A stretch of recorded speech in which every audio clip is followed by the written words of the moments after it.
자, 비 오는 날이면 가리봉동에 가야 한다라는 연작 소설입니다. 지금 저 양 기자가 쓴 원미동 사람들이라고 하는 소설에 연작되어 있는 소설 중에 하나예요. 세태 소설이라 그래서 당시의 세태를 잘 드러내는 작품들을 세태 소설이라고 하거든요. 그래서 이 당시에 서울 근교 인근에 부천 원미동이거든요. 서울의 근처에 있는 부천 원미동이라고 하는 지역에 도시 변들이 사는 사람들의 어떤 소시민적 삶의 태도에 대한 비판적인 인식과 더불어서 또 그 사람들이 가지고 있는 삶의 애환이라든가 고달픈 삶이라든가 이런 것들을 잘 드러내고 있는 작품이라고 할 수 있겠습니다. 자, 그는 원미동에 내 집 장만에 이사하지만 집수리에 돈이 많이 들어가게 되죠. 어느 날 목욕탕 배수관에 문제가 생겨서 아랫집에 있는 의학생 할아버지네 천장에 물이 샌다는 소식을 듣고 지물포 주인에게 소개받은 임씨에게 일을 맡깁니다. 그 아내는 임씨의 행색을 보고 임씨가 공사비를 부풀려 받을 것이라고 의심하며 감시합니다. 자, 이런 게 이제 소시민적 태도가 드러나는 겁니다. 그렇죠? 우리가 소시민적이다라는 말 들으면 소시민적이지 않은 건 뭐지? 이상적 자아. 얘네가 아닌 건 뭐냐면 약간 무슨적 의식을 지니고 있는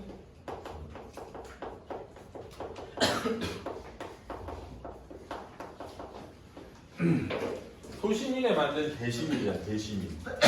그지? 대시민이라는 게 뭐냐면은 약간 이기적이지 않고 공동체를 생각하면서 이타적인 행동을 하는 사람들을 일컫거든. 그렇지? 니네 생각해봐. 마음이 넓고 좀 착한 사람은 사람의 행색만 보고 사람을 판단하지 않잖아. 근데 일반적으로 사람들은 사람의 행색을 보고 판단하잖아. 그치? 옷차림이 변변치 못하든가 그러면 뭔가 가난할 것 같고, 가난하면은 왠지 한 푼도 악착같이 여길 것 같고, 그렇지? 그러니까 행색을 보고 사람을 판단하는 이러한 데에서 무슨적 태도가 드러난다고? 소시민적 태도가 드러난다는 걸 이해하고 있어야 돼. 왜냐하면 봐봐, 이 작품에 소시민적인 태도가 드러난다는 게 중요한 게 아니라 소시민적 태도가 드러난다는 거 어떨 때 쓰는 건지 이해해야 다른 상황에서도 판단을 할 수가 있단 말이야. 그렇지? 소시민적 태도가 가지고 있는 범주를 다 이해해야 돼. 그렇지? 그런데 임씨는 야무지게 욕실 공사를 마치고 추가로 의뢰받은 옥상 수리까지 한다. 임씨의 일하는 모습에서 직업의식 이상의 정신. 뭘까 이거? 지으시오. 정성, 인정, 열정. 정성과 열정을 본 뒤 임씨에 대한 태도의 변화를 일으키게 되는 겁니다. 알았죠?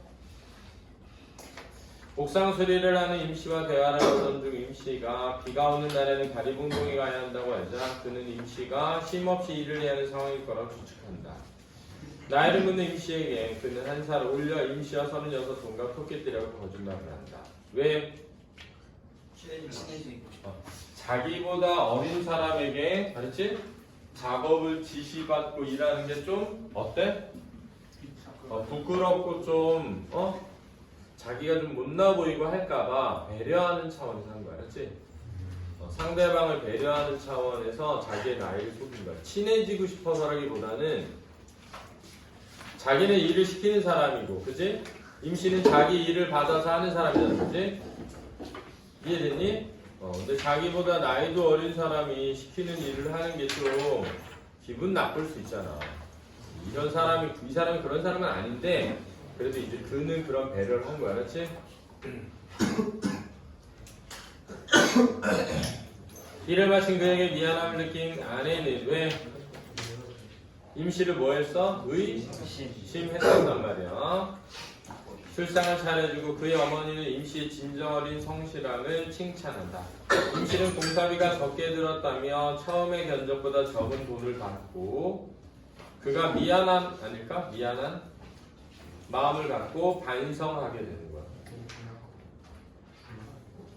그는 임씨를 의심했던 것을 부끄러워하며 함께 술을 마신다. 그는 임씨가 비오는 날이면 떼인 연탄값을 받기 위해 가리봉동에 간다는 이야기를 들으며 이게 이제 이 글의 제목이지. 도시 빈민의 임시의 처지에 공감하게 되는 내용입니다. 이게 전체 내용이요. 돈을 들여야죠. 그런데 자, 애초의 견적에서 돈을 깎기를 원하는 아내의 말 맞니 이거? 네.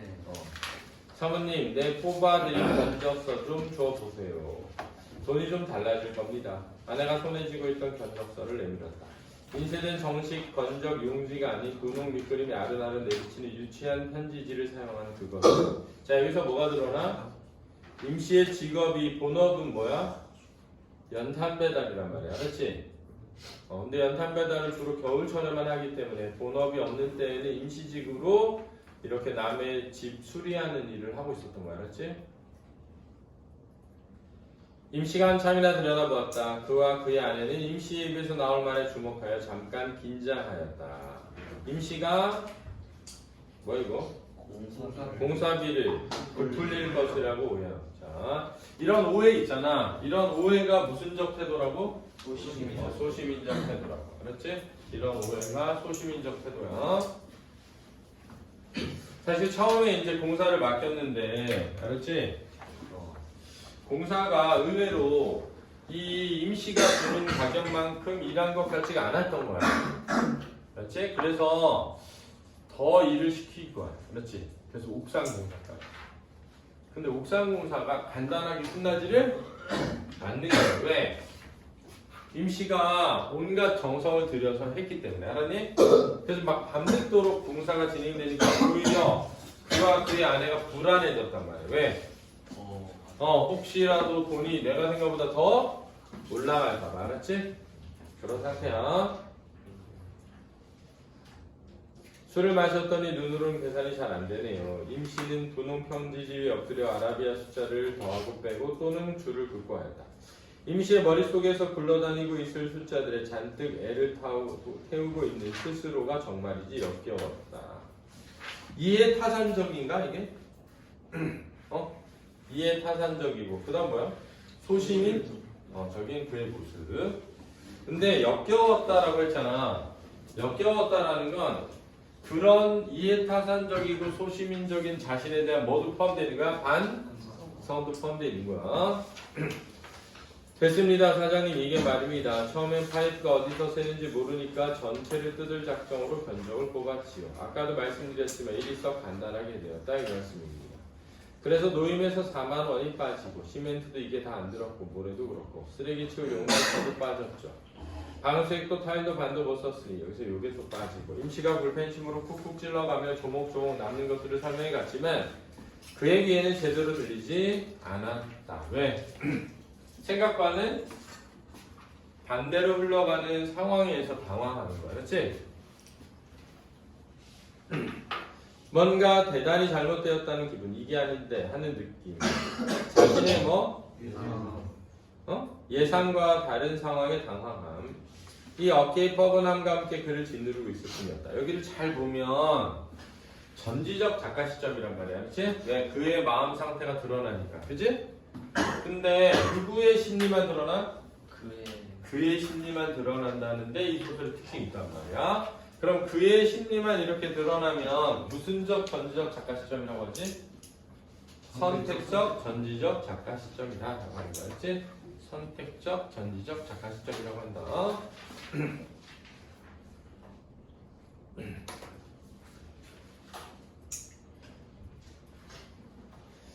그렇게 해서 모두 7만 원이면 되겠습니다. 선언하던 임시가 분홍 편지지 견적사에게 인물들 간에 뭐를? 이응비웃이 뭐야?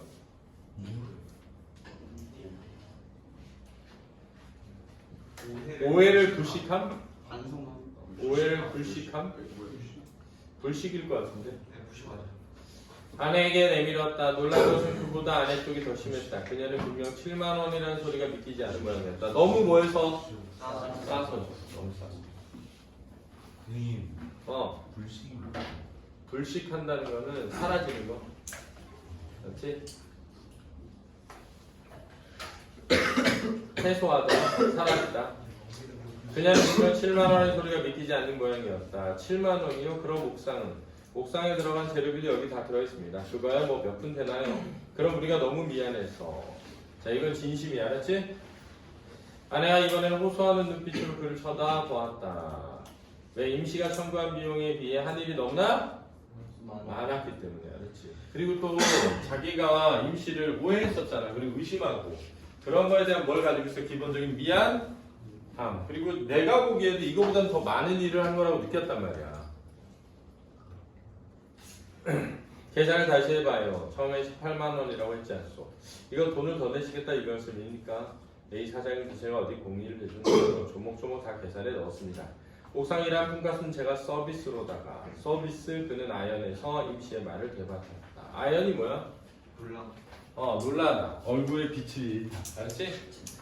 놀라서 얼굴빛이 다가 아연 실색이라 그래. 공사비를 이거 뭐야? 적절하게 계산하고도 정직하게 계산하고도 베푸는 임시의 모습에 놀람 이런 겁니다. 그럼요, 저도 서비스할 때 서비스도 하지요. 그는 입을 다물어 버렸다. 뭐라 대꾸할 말이 없었다. 심한 부끄러움을 느끼는 거죠. 알았죠? 자기가 임시보다는 더 어떻게 살아? 잘 사는데 임시만도 못했던 거지. 그렇지. 자기가 임시보다도 잘 사는데 임시보다는 임시만 못했던 거지. 알았지?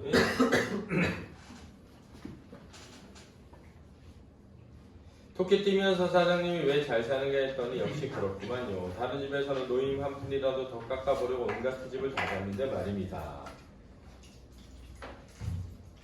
이게 뭐야? 기억 비육한 상태? 각박한 세태? 각박한 세태. 근데 사실은 누구도 이랬어 처음에 마음속으로. 그도 그랬죠. 그도 마음속에서는 못마땅해 했단 말이야. 금액에 비해서 별로 안 드는 거 아니야? 이 사람 덤탱이 씌는 거 아니야? 눈탱이 씌는 거 아니야? 이렇게 생각했단 말이야. 그치? 제가 이 무식한 노가다가 한 말씀 드리자면요. 앞으로 이 세상 사시려면 그렇게 마음 물러서 안 됩니다. 저는요 받을 거 다 받은 거니까 이따 겨울에 돌아오면 우리 연탄이나 갈아주세요. 이게 뭐야? 연탄을 왜 갈아? 팔아달라 이거 알았지? 사달라 이거 알았지? 임신한 아내가 내민 왜냐하면 연탄이 원래 그 재가 나오잖아. 그러면은 연탄 배달하고 남은 재도 가져오고 해. 간다고 느낌이 가는 느낌이야.